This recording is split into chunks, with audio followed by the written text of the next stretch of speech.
I was up at Alice's restaurant the other day, and this guy pulls up in a light brown first generation 911. And as he gets out of his car, I realize he's wearing like a light brown matching jacket and hat, and on his roof rack, he's got a matching brown suitcase. So I end up chatting with this guy for a little bit, just asking what work he'd done to his car, what plans he had for it coming up, why he was dressed up browner than my Lotus's coolant. And I realized how much I love just coming up here to talk to people about their cars. But to understand why Alice's is such a great place, I think we need to start by taking a little look at its history.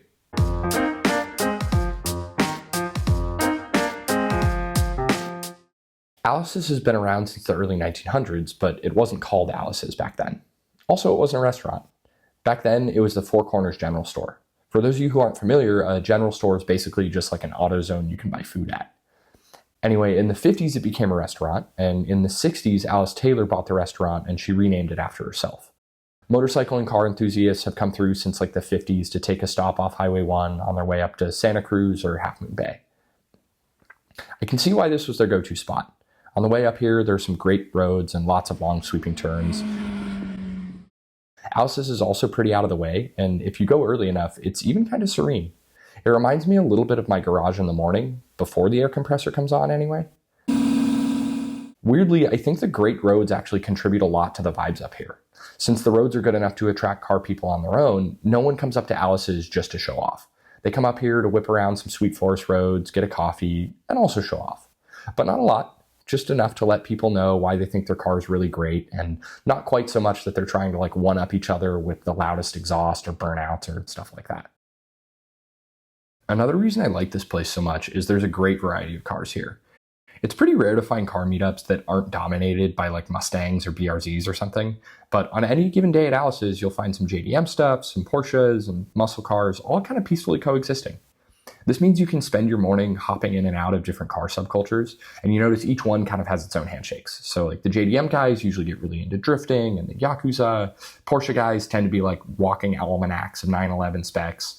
And muscle car guys love to talk about how modern cars are too complicated, there are too many electronics, V8s are more reliable, and how fuel injection ruined the American family. I actually really like the idea of showing up here in like an LS swapped 2000s 911 with like a wide body kit, maybe a little too much camber. I'd probably hang a subway handle off the back just for good measure. The Porsche guys would probably clown me, and rightfully so, right? The LS engine is like just not as interesting as the flat six that came in this car. I think they'd have a good time clowning me for about 5-10 minutes till their IMS bearings all blow up their engines.